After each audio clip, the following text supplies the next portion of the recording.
Excerpt from Will Morning Ever Come by Darren Tomalty. Planting Seeds. Old Molly was the barmaid behind the counter. She was probably 50 but looked 70. "Molly, what do you do, work night and day?" Rudy asked, flirting with her. Dot rolled her eyes. How would he know unless he was here night and day? "You know what, Rudy, if I didn't have so many mouths to feed at home with the grandbabies, I'd have taken me some nice Saturday night off." "The usual, Peach?" Molly asked. She took a pitcher out and began pouring from the tap. "And what do I see before me but the beautiful Dottie Regan? No one told me I'd have such entertainment tonight," Molly said. Dot knew the drill. Molly was an old barmaid friend, but she saw the lucrative meal ticket in her regular customers, and so she should.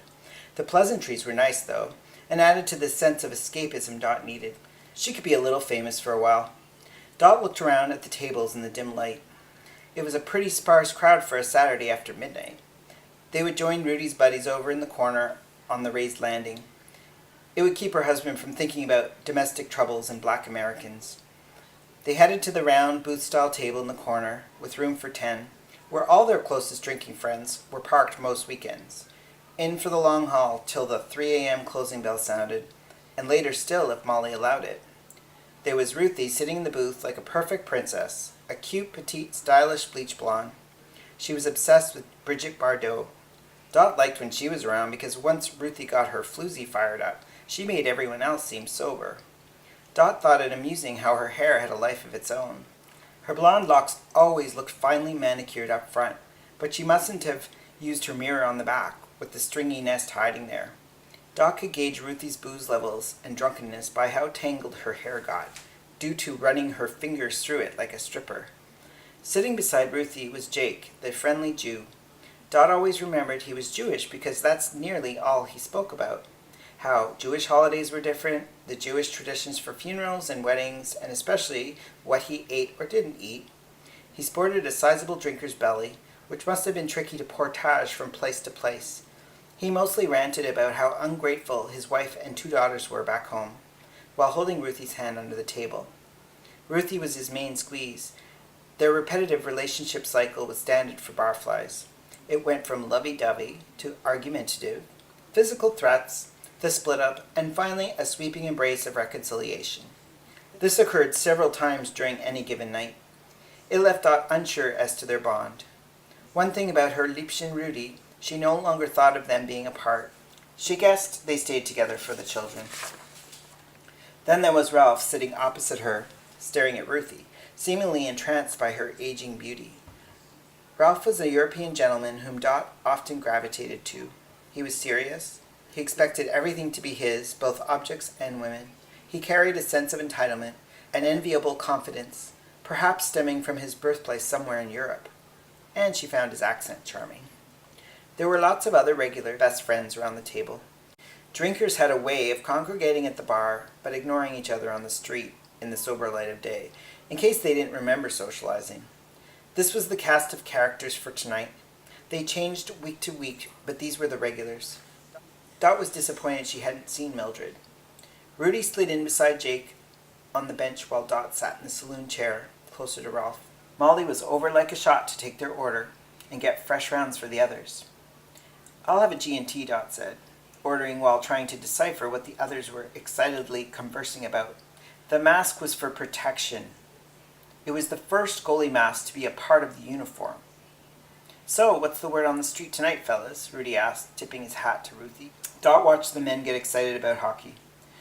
Hockey made her think of her good-for-nothing, lazy-boned husband, who sat around obsessed with sports, instead of even looking at her.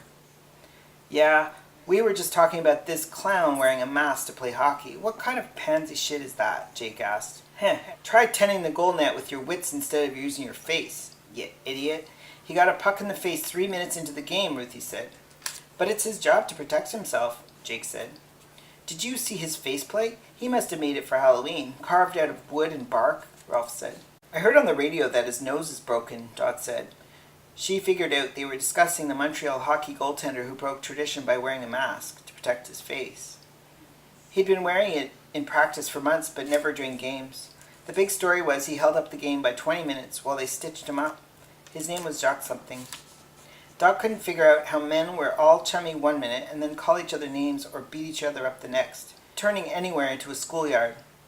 She knew women did it too, but not to each other's faces. She didn't know which one was worse. Well, I think that head coach is an asshole. He'd rather stop the game than let Plant wear his mask, even though it's friggin' scary looking. Dot pulled on her strong gin and lit a cigarette. She felt a tug on the back of her chair, turned around, and was delighted to see Mildred's face. She stood up and hugged her. Mildred had managed to keep her job at Laura Secords. They had kept a percentage of women with perfect scorecards. Dottie, I was wondering if I was going to see you tonight, Mildred said, beaming kindly. Sit down, lady. Are you here on your own? Wait until I tell you about our night, this one, Dot said, pointing at Rudy, whose back was to them. Had dinner with Martha's fella tonight, and he didn't kill him. Can you believe it?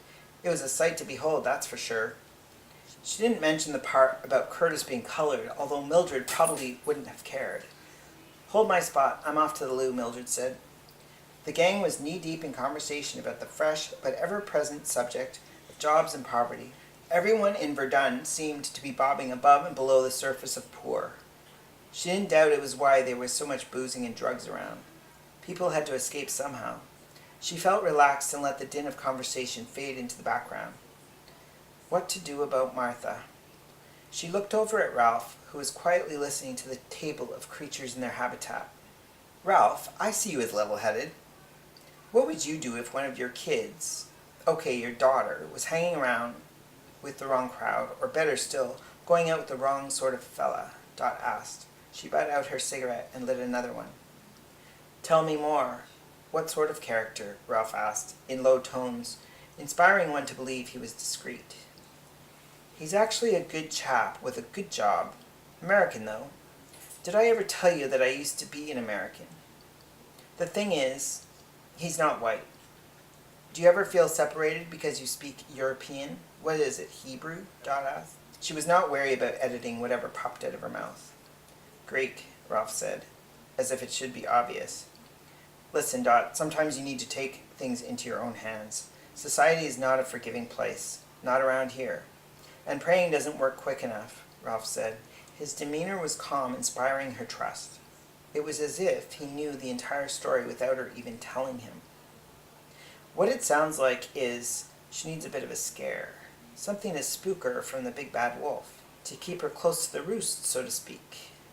A clear message on how the real world works might be all she needs. Take this guy over here. What's he got going on?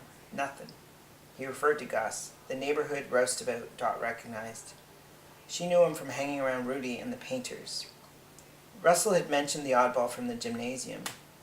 He can be for hire. Cash for dope would keep him discreet.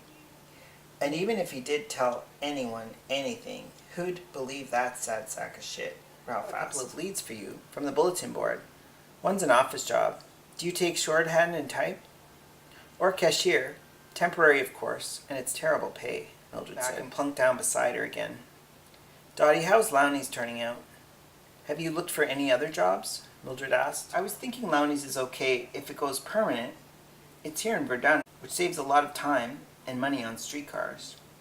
They used to only hire men, but times are changing. My shorthand is lousy, but at least I know what they're talking about when they say molten hot or truffle.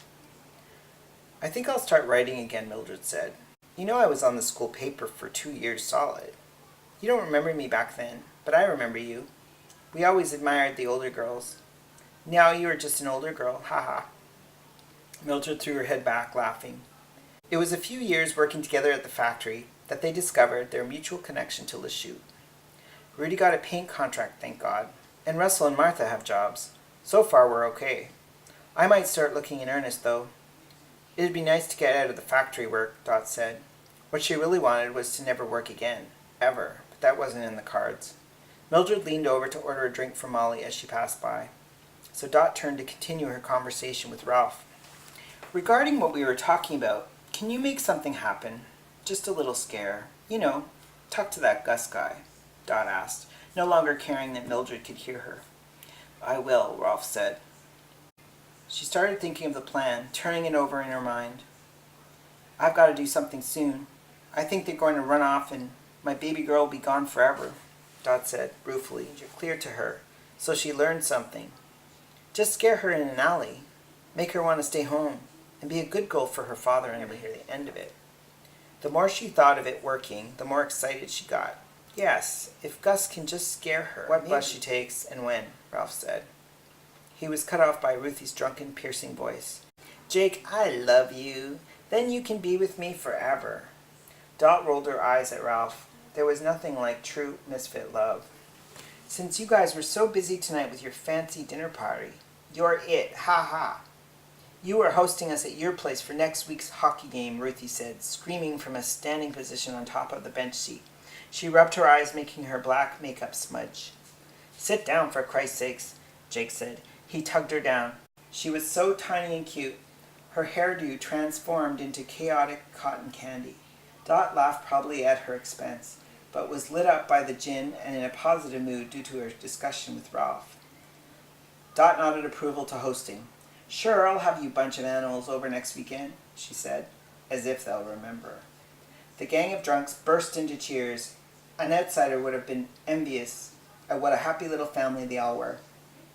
Well, Dottie, you better well believe we're holding the game at our place, Rudy said, playing dictator, but missing the boat entirely.